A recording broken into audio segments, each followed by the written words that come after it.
আজকের এই সম্মেলনে উপস্থিত ডেলিগেট ভাইয়েরা এবং সাংবাদিক বন্ধুগণ, আমরা এমন এক সময় আপনাদের সামনে হাজির হয়েছি যে সময়টা বাংলাদেশের জাতীয় জীবনে অতি গুরুত্বপূর্ণ। 2024 সালের এই দিনটা বিশেষ করে আমাদের সংগঠনের জন্য ছিল খুবই স্পর্শকাতর। তৎকালীন ফ্যাসিস্ট সরকার এই দিনেই অবৈধ অন্যায়ভাবে আমাদেরকে নিষিদ্ধ ঘোষণা করার কথা ছিল। পরে তারা একদিন পিছিয়ে 1 আগস্ট এই অপকর্মটি তারা করেছিল।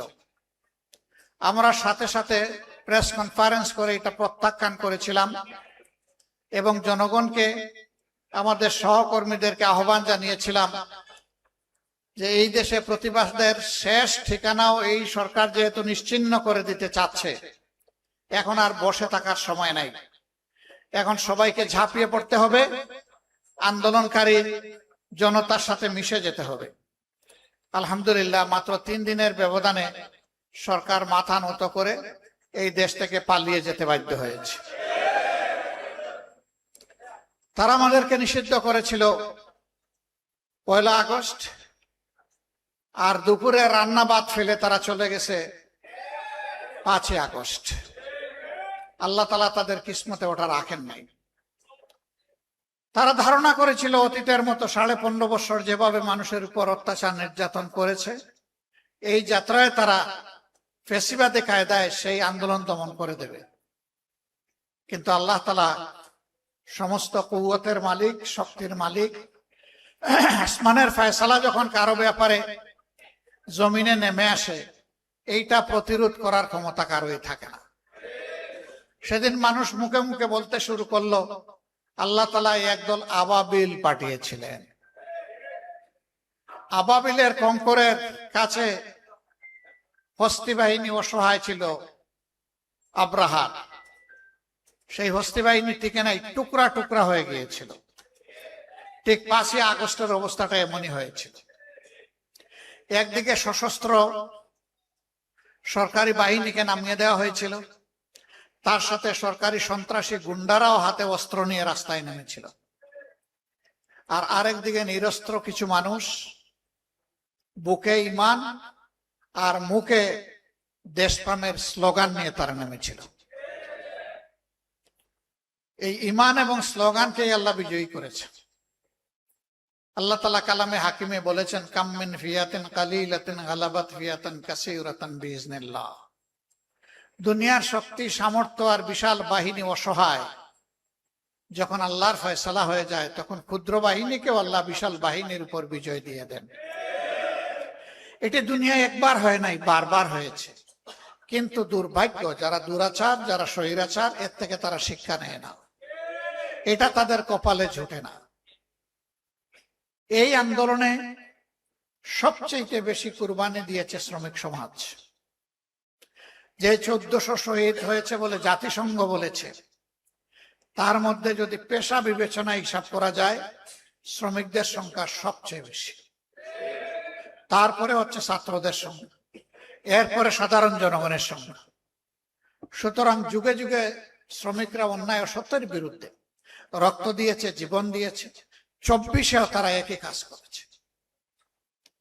এই শ্রমিকরা, তারা তো কোটার জন্য আন্দোলন করে নাই, তারা করেছিল বৈষম্যের বিরুদ্ধে আন্দোলন। তারা চেয়েছিল সম্মানজনকভাবে দুমুঠো ভাতকে সম্মানের সাথে পরিবার পরিজন নিয়ে বেঁচে থাকার গ্যারান্টি। কিন্তু এখন আমরা কি দেখছি? এই যে একটু আগে বিশেষ অতিথি বলে গেলেন, জাতীয় সংসদে বিরোধী দলীয় হুইপ জনাব রফিকুল ইসলাম খান সাহেব, যে এই বিভাগের মন্ত্রণালয়ের যিনি দায়িত্বে, তিনি গদিতে বসেই বলে দিলেন, যদি সমঝোতার ভিত্তিতে কিছু নেওয়া হয় তাইলে এটাকে চাঁদা বলা যাবে না।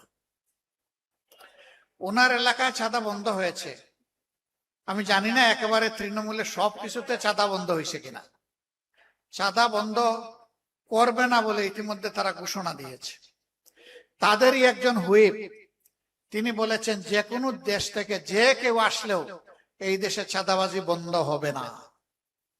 তবে তারেক রহমানের সরকার চেষ্টা করতেছেন এটাকে কিছু নিচে নামাইয়া আনা, মানে এইটার মাধ্যমেও দ্বিতীয় দফা চাঁদাবাজিকে জাতীয় সনদ বা স্বীকৃতি দেওয়া হলো। 1 কোটি 1.5 কোটি মানুষকে তারা চাকরি দিবেন, তাই না? তো অনেকে বলে যে চাকরি তো দিয়েই দিয়েছেন, আর দেওয়া লাগবে কেন? টেম্পু স্ট্যান্ডের চাকরি, কি চাকরি এটা বুঝেন তো আপনারা? চাকরি তো হয়ে গেছে। এই চাকরি তো আমাদের জনগণ চায় না, এই চাকরিকে এই দেশের জনগণ ঘৃণা করে। গতকালকে এই ধরনের একটি সমাবেশ ছিল শহীদ এবং আহত জুলাই যোদ্ধাদের নিয়ে। আমি সেখানে বলেছিলাম মাথা থেকে পায়ের পাতা পর্যন্ত ঘুণ পুকে ধরেছে এবং সরিষার মধ্যে ভূত আছে, অতএব ভূত তাড়াতে পারবে না এই সরকার।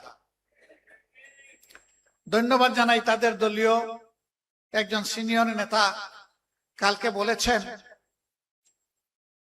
যে আমরা হতাশ, 5 মাসের এই সরকারের সময় দুর্নীতি বন্ধ করা যায়নি, বরঞ্চ দুর্নীতি বৃদ্ধি পেয়েছে। তিনি বলেছেন, এটা আমার কথা না। তার বাসায় সবাই দুর্নীতিতে লিপ্ত, একজন ছাড়া তিনি তারেক রহমান সাহেব। আমি বুঝলাম না, তারেক রহমান সাহেব প্রধানমন্ত্রী, তিনি চান না, অথচ দুর্নীতি সবাই করে, এটা কিভাবে হলো? আমরা দেখি তার ইশারায় সবকিছু চলে, তাহলে তার ইশারায় এটা বন্ধ হয় না কেন?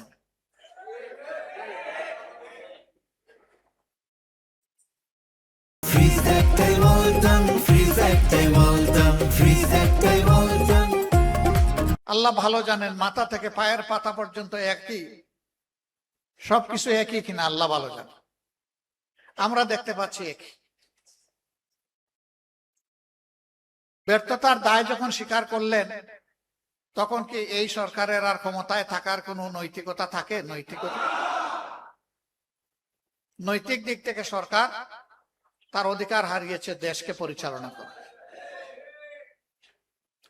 তিনি তো প্রেসের সামনে খোলামেলা বলেছেন, তো এটা তো গোপন কোনো কথা না, এটি হচ্ছে এই সরকারের আমলের বাস্তব চিত্র। ফেডারেশনের 12 দফা দাবি আমি দেখলাম এক এক করে, এবং এইখানে তার কিছু ফেস্টুনও টানানো আছে। দাবিগুলা করতে হবে কেন? এটাই তো হওয়া উচিত সমাজে। করতে হচ্ছে এই কারণে যে সমাজে ন্যায্য অধিকারটা প্রতিষ্ঠিত হয়তো নাই, বরঞ্চ অধিকার নিয়ে কাড়াকাড়ি হচ্ছে। চাঁদাবাজদের হাতে যেখানে সেখানে পরিবহন শ্রমিকরা তারা নাজেহাল হচ্ছেন। চাঁদা দিতে অস্বীকার করলেই তাদের উপর বিপদ নেমে আসছে, তাদেরকে মারধর করা হচ্ছে, আহত করা হচ্ছে, গাড়ি ভেঙে দেওয়া হচ্ছে। কারা করছে? সরকারি দলের লোকেরা করছে, এটা পরিষ্কার। আমরা আপনাদের দাবির সাথে সম্পূর্ণ একমত এবং আমরা পরিষ্কারভাবে বলতে চাই, এই বাংলাদেশ থেকে ইনশাআল্লাহ ভূত তাড়ানো হবে। রক্ত তো সবাই মিলেই দিয়েছি। আমরা জুলাই এই অর্জনকে নিজেদের দলীয় অর্জন হিসাবে কখনো দাবি করি নাই এবং করব না।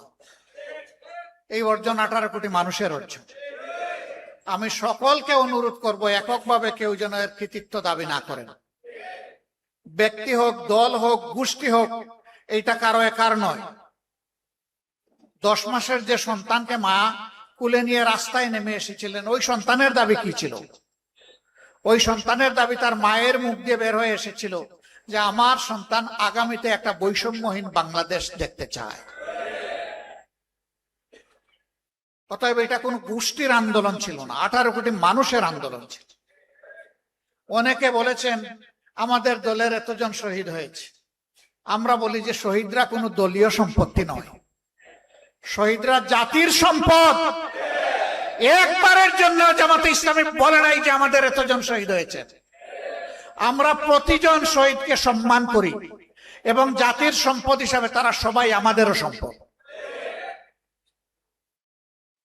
আহত পঙ্গু যারা হয়েছেন তারা এখনো কষ্টে কাতরাচ্ছেন।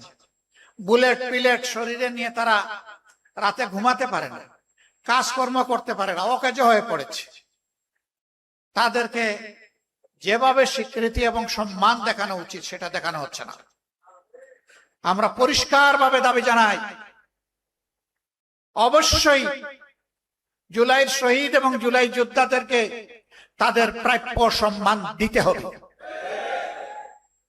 যদি তাদেরকে তাদের প্রাপ্য সম্মান দেওয়া হয়, তাহলে মায়েদের গর্ভে আরো বেশি বেশি করে বীর জন্ম নেবে ইনশাআল্লাহ। আর যে জাতির মায়েরা বীর সন্তান জন্ম দেবে, সেই জাতি বিশ্বের কোন দানবের কাছে মাথা নত করবে না। আমরা কোন আধিপত্যবাদের কাছে মাথা নত করব না।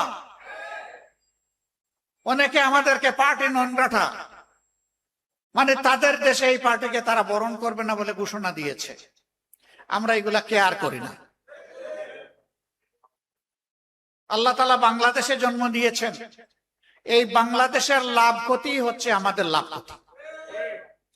এই বাংলাদেশ নিয়েই বাঁচতে চাই, এই বাংলাদেশের জনগণের জন্য লড়াই করতে চাই, এই বাংলাদেশের জনগণের হাতে হাতে তাদের অধিকার তুলে দিতে চাই।